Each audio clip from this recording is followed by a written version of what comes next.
Alright. This is investigating relationship dispositions as explanations for on again, off again relationships.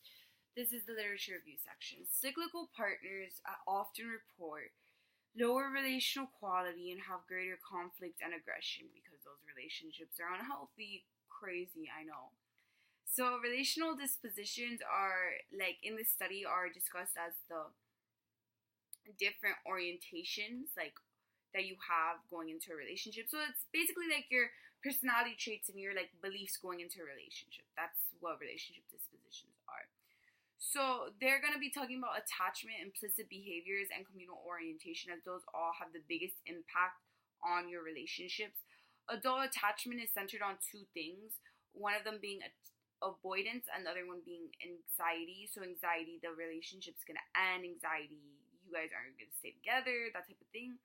And then avoidance, as in avoiding your issues within the relationship, those type of things. Those are your two attachment styles. You're either really anxious or you're really like avoidant of the problems, right?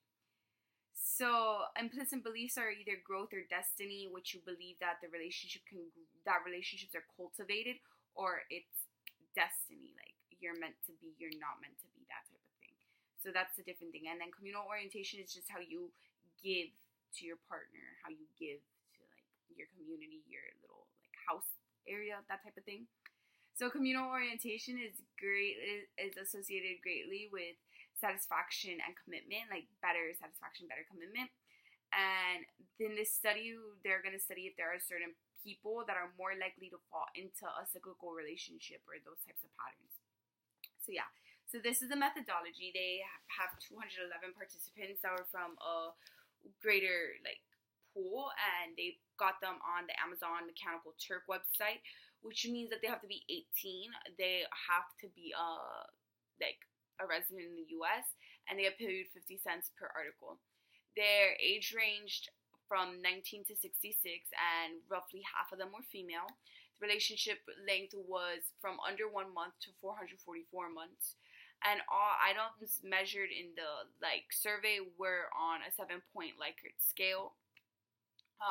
Commitment uncertainty was measured in 4 items, and relational disillusionment, investment, destiny, growth, anxiety, and avoidance were all measured on pre-established scales. So the investment scale was measured through satisfaction, commitment, and I'm missing one thing. Oh my gosh.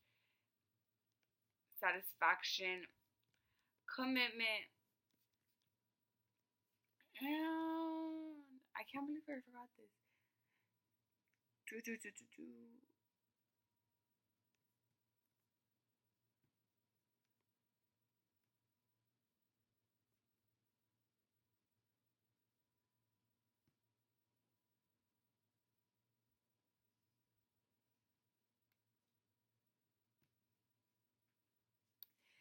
Satisfaction, quality of alternatives, and commitment. I'm so sorry for that.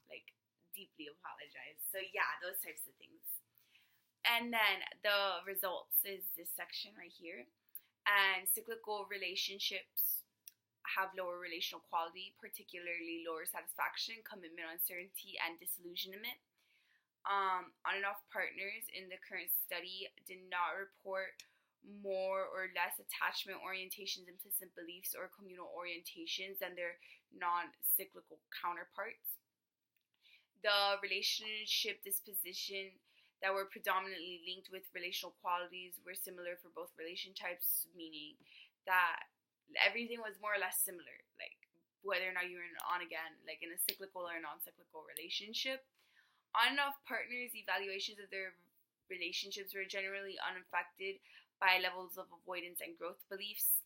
On and off partners who had higher anxiety or a greater belief that the relationship can be improved appeared to see that there were better alternatives outside of the relationship. They were less satisfied with the relationship if they had a higher anxiety or they thought things could get better, which is kind of weird, but whatever.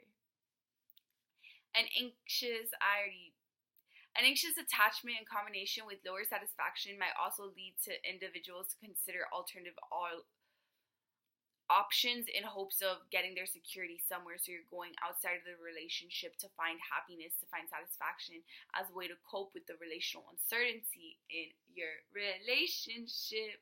That's really smart because that's a part of my triangle, but whatever.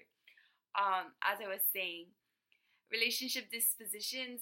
So to conclude this whole study, what it came to was that relationship dispositions did not seem to play that big of a role in the partners, like in cyclical partners' evaluation of their own relationships, and the interactions that did emerge and the associations that were there explained very little variance.